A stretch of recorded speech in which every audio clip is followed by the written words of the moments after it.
Hello and welcome to CE Unplugged, Voice of the CE Industry, an initiative by ICEMA, where we bring together leaders and experts to discuss the ideas shaping the future of India's construction equipment industry.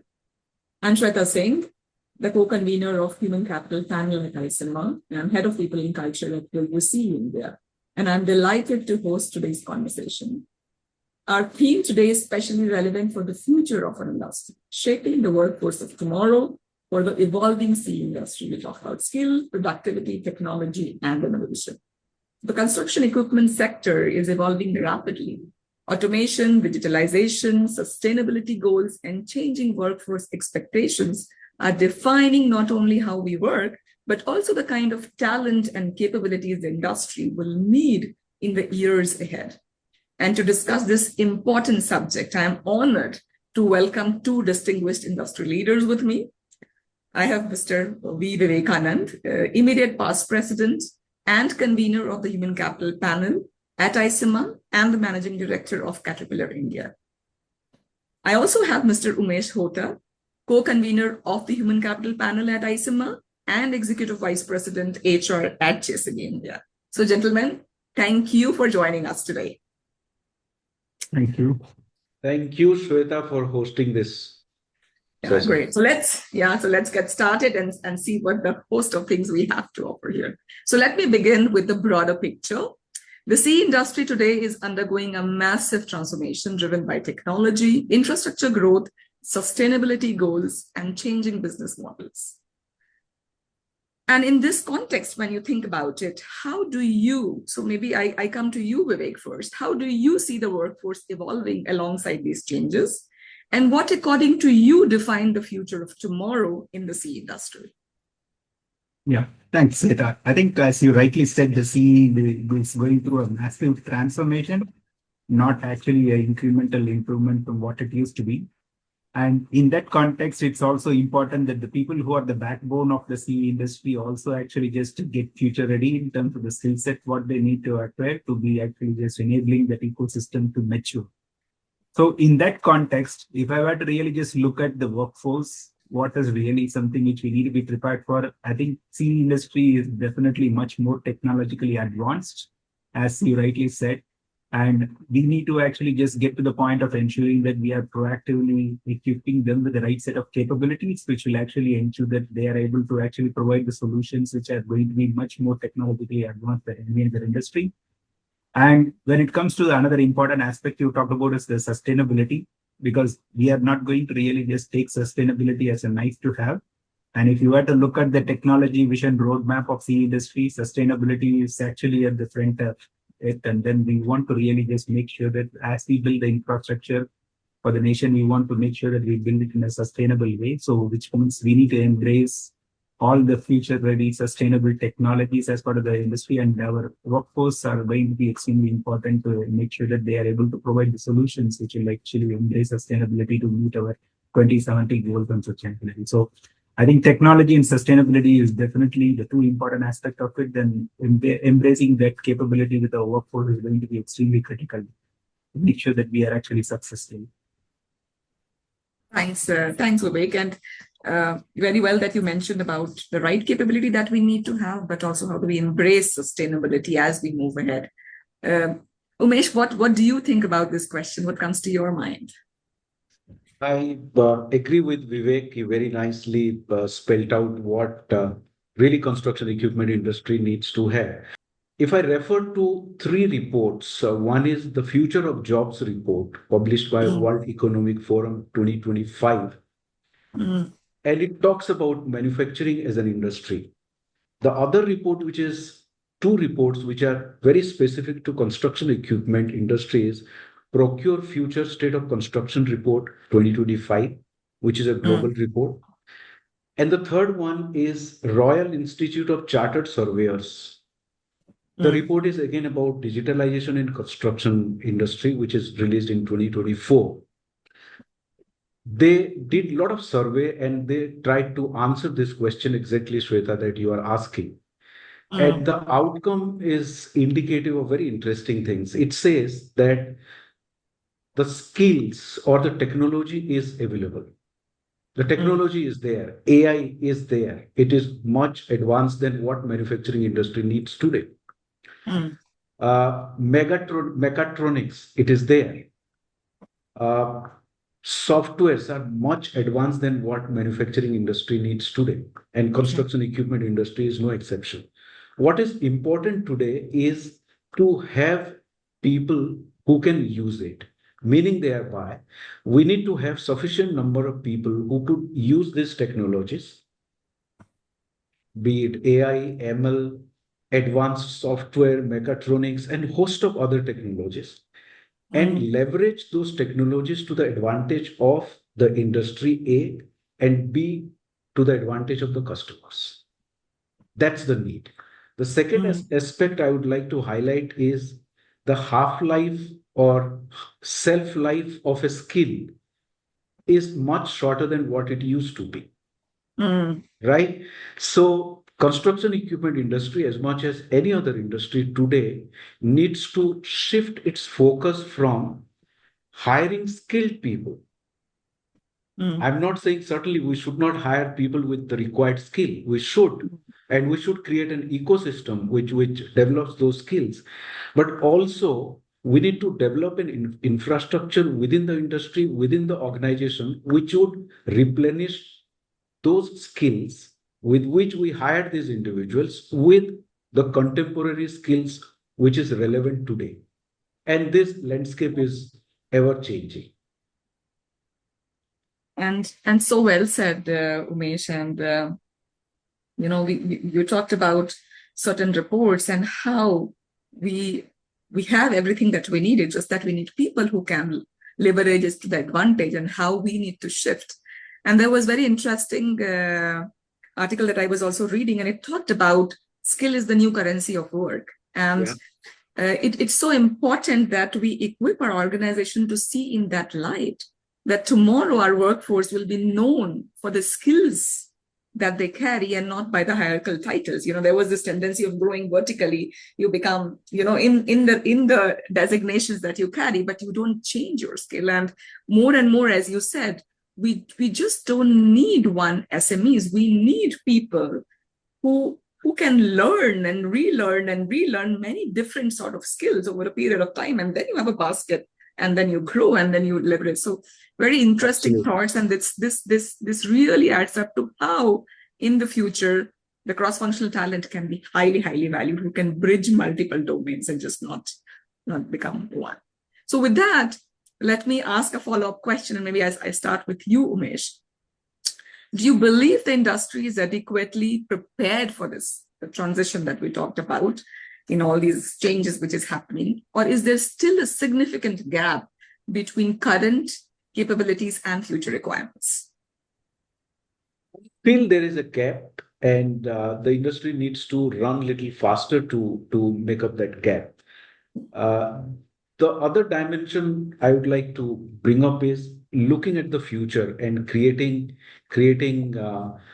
technologies, skills to meet the future need of the customer. So possibly for today, yes, we are doing a good job. We are meeting the customer's requirement. But tomorrow, the customer may say that I need a backhoe or an excavator, which would not be operated by an operator sitting on the machine. Yes. Right? So your whole perspective changes, whole expectation changes, whole requirement changes. And why not? A customer can always say that give me a machine which should be remotely driven. So then the concept of a cab in a machine, the concept of operating a joystick, the concept of an air conditioner, everything changes. So I think we need to cover some distance to be using the technology that is available today, A, and B, be future ready. And thanks so much for this interesting thought. But maybe we come to Vivek, because he really talked about how the demands or the gaps has to evolve in line with what the customer is asking for, and that can shift dramatically. What do you think, Vivek, about this thought and maybe something? Yeah, no, I think that's a very important point because when you did talk about skill as the new currency, and then the new currency will actually get more and more value once we actually just see the results what it delivers to the customers, right? So because the customers are the ones who are ultimately going to decide the perceived value of the skill. And to that extent, I would say that as much as we say that we have skill which is actually already existent in the industry, our industry is much more broader in context because the industry has got multiple stakeholders in the value chain. It's not just about designing a product and it's not just about manufacturing a product. It's about how efficiently we actually just put it to use to the point of how it is actually getting serviced to ensure that it actually ensures that it is actually serving the full life cycle of the product efficiently, right from day one to day end. And if you were to really look at it, definitely there is a differing level of maturity in terms of the skill set as well as the value that it serves at different points in the value chain. So to that extent, I think the customers will see more value if we have to really just translate their skill into operating efficiency on the job site, stroke mine site, whatever it is, depending upon the product we sell, and to the point of ensuring that the product is actually just serving the same amount of efficiency throughout its product life cycle through product support. I think those are two areas where I would definitely see that we have a gap. And not that I mean to say the other part of the value chain doesn't have it. It probably has less gap as much as what I see the fag end of the value chain. We can call it a fag end or beginning because it always starts and ends with the customer. So we can always say it's beginning of the value chain or end of the value chain. But I think those are two areas where we have some work to do. And I think that's where the industry need to focus to make sure that the customer sees the value. An interesting point that you bring, Vivek, about the value creation and how you create that value to the customer in different levels, through the different levels in the organization. And I also feel that there is this significant gap, in my view, does not exist likely in the highly skilled engineering levels, but typically, as you said, in the middle skill workforce, generally that we have these operators, that we have technicians or site supervisors or these in the fleet who manages it. I think these roles will significantly need higher technical sophistication than they do today. And what do we do to build this, really, the gap that exists in the middle level? Great. So then maybe let's shift our focus to really deeper into the skills and the future readiness that we see in this industry.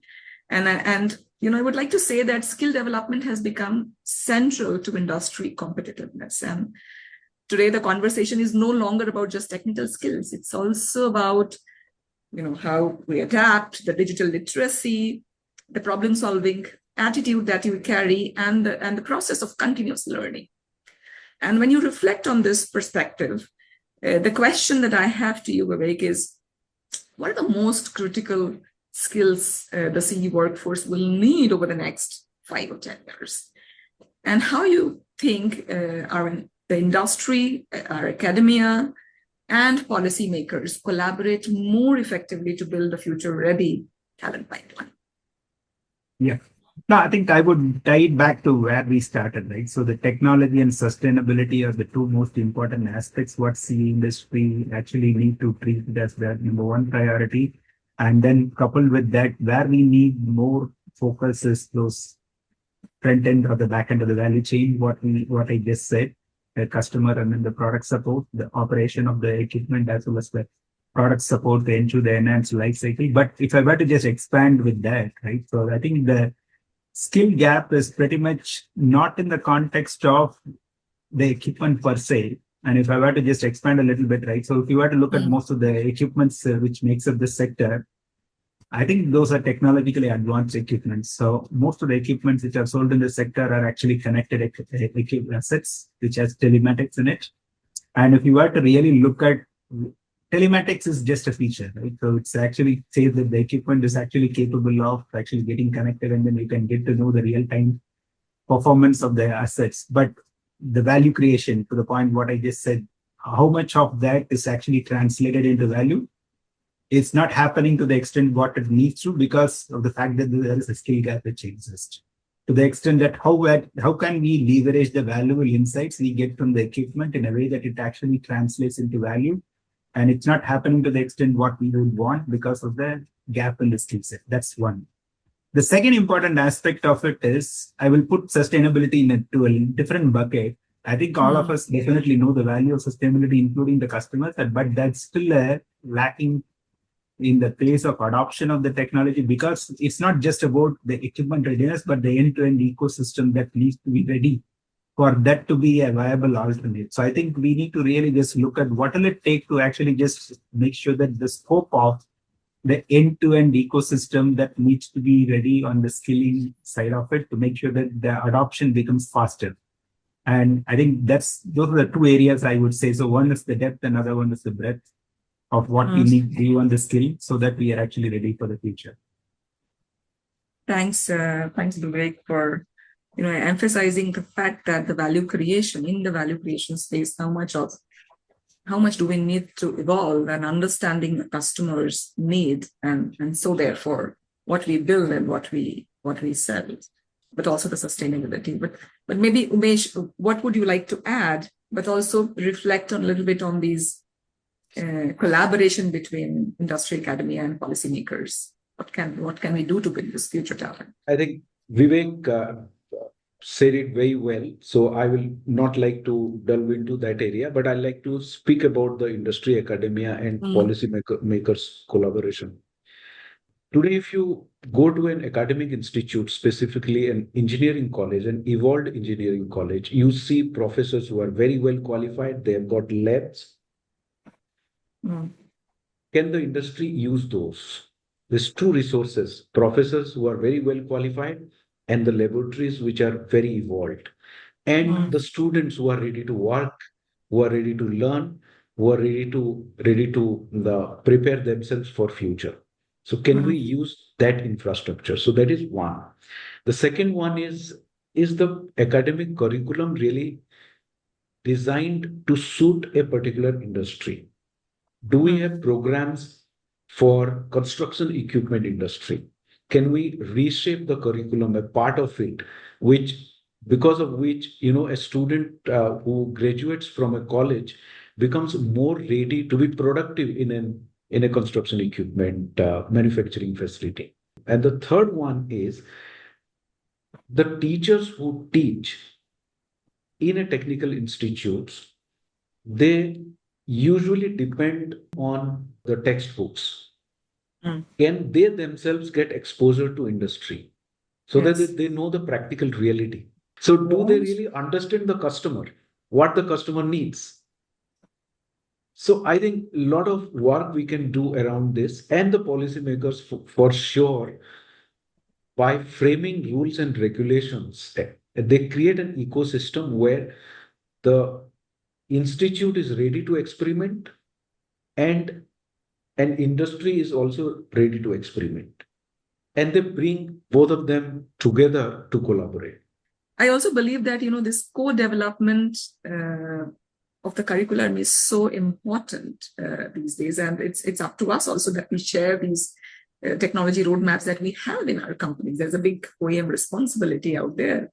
And one of the things that I was also thinking, Umesh and Vivek, is you talked about, how do you get early exposure to the industries? We have a big role to play, but also these joint researches that we can do it together, which is so win-win to both the academia and what we can offer, these days. And of course, one of the things that comes to my mind on the policymakers is how do they really support us on the outcome-based education framework, more practical, and that gets evolved and supports us in all these aspects. Yeah. Thanks. Sorry, if I can add one more point, which is about this big thing called PhDs. We create so many doctorates. How many PhD theses are really relevant for an industry? How many PhDs we have produced or our universities have produced, which construction equipment industry has really taken that thesis and used it for the benefit of the customer? Can we do something around it? Can we fund or can we sponsor a research? Thanks a lot for adding that perspective. So let's move on to another set, which is largely talking about going deeper into technology and the productivity that it can give it to us. And as we know, technology is transforming every aspect of the CE ecosystem, right from the manufacturing and operations to equipment intelligence and customer engagement.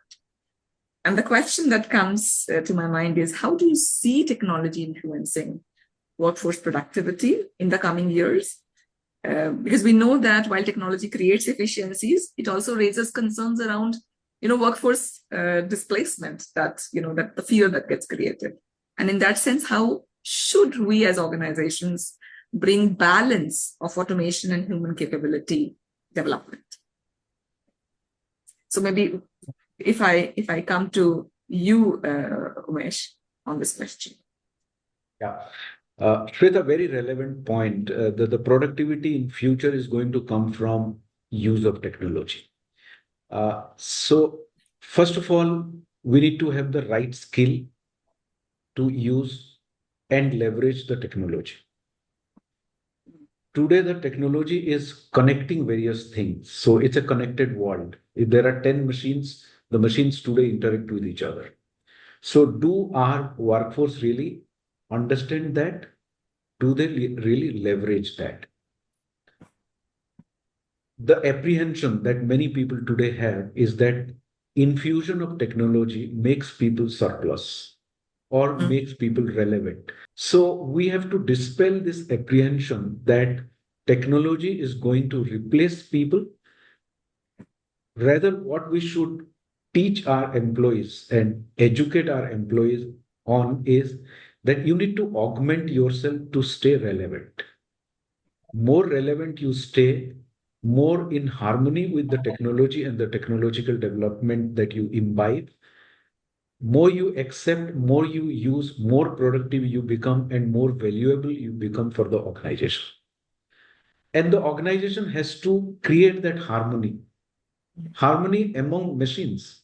Please understand, machines are intelligent machines today. Yes. So they have to stay in harmony, and the equipment ecosystem needs to stay in harmony with the people, or vice versa. The people have to stay in harmony with the equipment ecosystem, and that combination will improve or elevate the productivity multifold. Yeah, so true, Mesh. And one of the points that I was also thinking, you talked very much about how we can stay in harmony, and it's also about a lot in terms of how this hybrid workforce we are going to manage, the interface between humans and the machines, and what kind of skills then we need.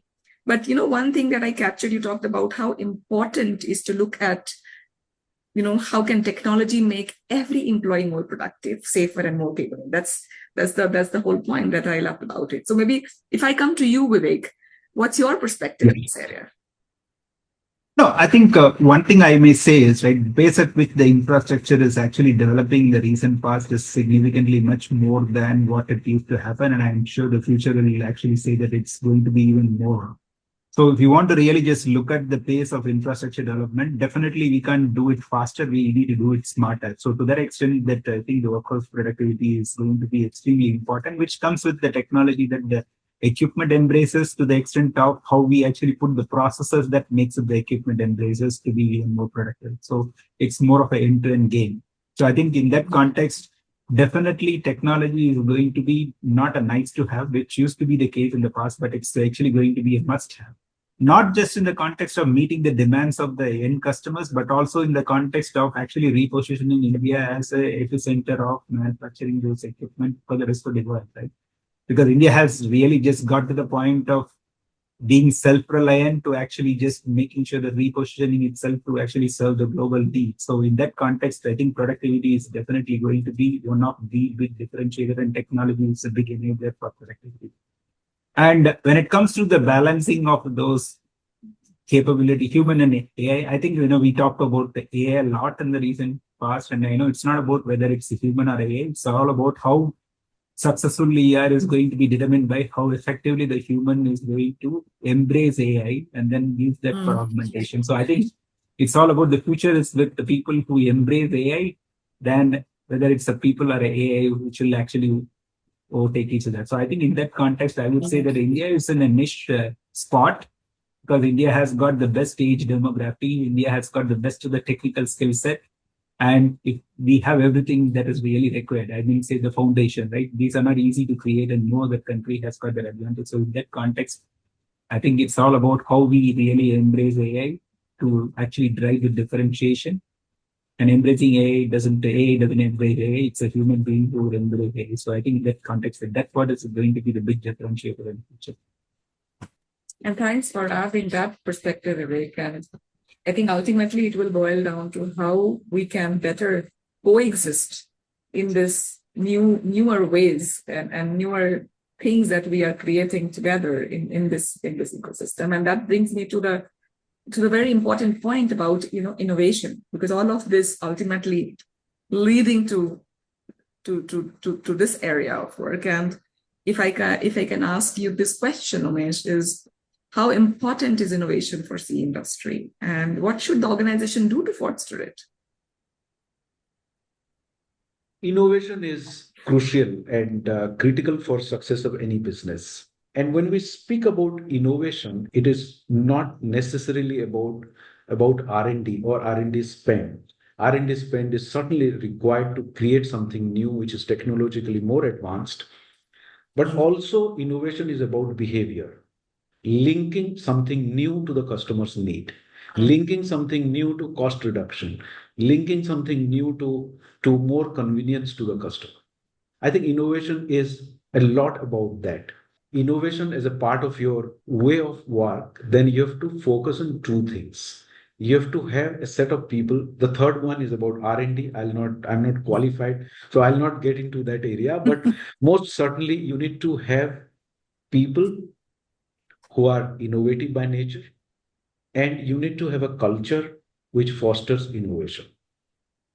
When I say about people with innovation, is a set of behaviors. I may be a brilliant electrical engineer, but I can innovate only if I have a set of behaviors which are not embedded in technology. For example, disagreeableness, curiosity, getting that satisfaction in creating something new, questioning fundamentals, taking risk, not getting frustrated when you fail. These are behaviors which fosters innovation. You can invest money, you can have a brilliant degree to yourself, but unless you have these behaviors, your skill and knowledge and technology, you will not make use to create something new. That is one. And second is creating a culture. A person who is innovating or investing in innovation, there is likelihood that he may succeed, he may fail. Is your organization really an organization which accepts failure? At times, maybe you have to reward failure. If it is not a blunder, somebody tried his best to create something new and did not succeed, that effort at the end also needs to be rewarded. This is to foster a culture of innovation. Vivek, would you like to add something to this? Yeah, no, I think Umesh has talked about all the softer aspects of what an organization should have to nurture innovation. But I would definitely say that innovation is not actually something which we can ignore, because that's what will actually continue to provide that differentiation to the industry to serve the customers better. And more so in the context of repositioning India to be the global epicenter of construction equipment industry. And I think so definitely innovation is definitely going to be important. And another important aspect I would probably just say in the context of innovation is how it's not about what we innovate, it's about how we innovate. I think that's where we have a biggest opportunity. So what we innovate, because of the sheer age demography and then the skill set, it's probably we are strategically advantaged, but how we innovate is a huge opportunity. So I think we need to really just focus on how we innovate. It's about how quickly we innovate to how we actually just nurture innovation to the point of how we translate that into an economically viable solution, whatever Umesh said, right? So I think those are definitely some things which we need to be actually working through to make it work.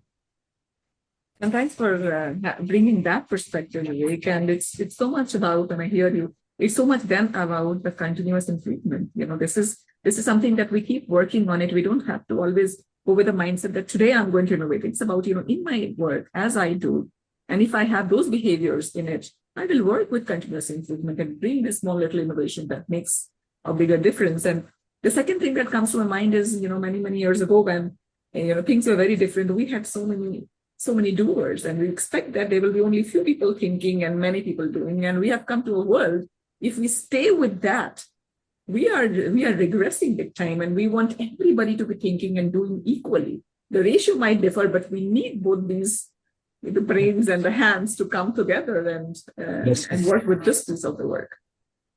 Thanks, great. And all this while we have been focusing on one aspect, of the work. And my next question will be really based on the leadership. We touched a little bit on about how organization, enables all of this, but let's look deeply into leadership. And the question then to you, Vivek, is how important will leadership agility and employee engagement be in shaping a resilient organization for the future?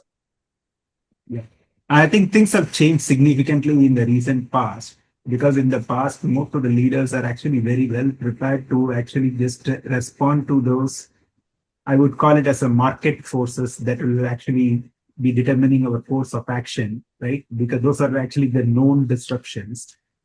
And in the recent past, I would say post-COVID, right? So we have started to actually realizing that the market forces are fairly controllable, and then the non-market forces are the ones which are actually going to be the bigger disruptor, which a leader need to be prepared for. So I think it's the future of leadership agility would be largely determined by how prepared the leaders are to deal with those non-market forces and not necessarily the market forces, because those are knowns and these are the unknowns, right? So I think definitely that's what is going to be more important in the context of defining leadership agility, to say so.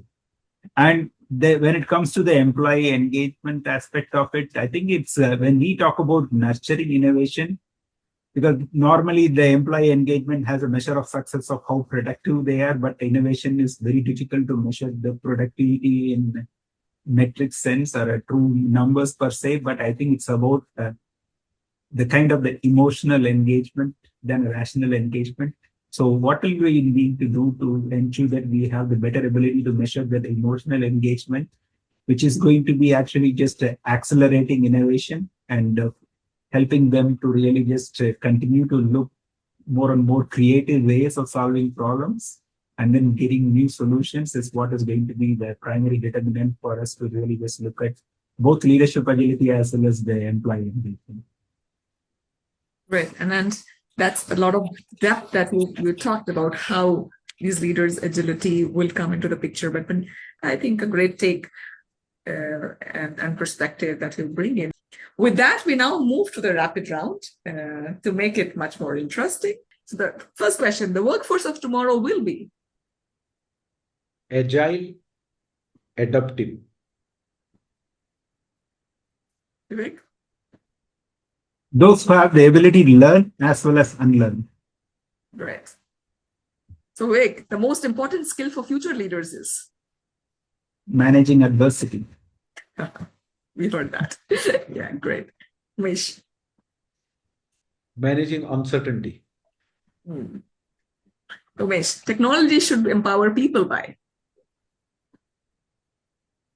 By making them do new things, experimenting, using technology, and creating new things. Vivek? Yeah, it's about augmenting them to make informed decisions more efficiently. One thing the CE industry must invest in immediately is, what comes to your mind, Vivek? It's actually a better sectoral branding. We are known for something which we are not supposed to be, and we definitely need to we talked about it earlier. Yeah. Umesh? I do not have a different answer. I agree with Vivek. Okay, great. Innovation succeeds when, Umesh? The innovation leads to better customer experience. Vivek? Yeah, I think when we accept failure and treat it as a learning experience is when actually innovation multiplies. Correlated. India's biggest workforce advantages, Vivek? Age demography and then willingness to embrace change. Ramesh? The complex environment, every Indian takes birth, and the complex environment, the social structure, the complexity that you see on road makes us more suitable for the world of tomorrow. And thanks, gentlemen. You guys did well. and I hope it was interesting for the listeners too. So, as we conclude, let me ask both of you one final question. What is one message you would like to give to industrial leaders and young professionals who will shape the future of the construction equipment sector? Stay invested. Yep. I think this is definitely a strategic sector which actually shapes India's tomorrow, not just India's tomorrow, the world's tomorrow. So I think everybody need to be really just excited as much as we are to, and then make sure that they want to be part of the industry. That's great, Vivek and Ramesh. And I would also add that, this is for the young professional, this opportunity to contribute and make a difference is the biggest ever that we have. So, be invested in it, look for it. It's their way to contribute here now. And with that, as we conclude this episode of CE Unplugged, I would like to thank you, Mr. Vivekanand and Umesh, for sharing their valuable insights on what it takes to shape a future-ready workforce for an evolving industry. Thank you for joining us on CE Unplugged, Voice of the CE Industry, and stay connected. And we look forward to continue these important conversations that are shaping the future of our industry.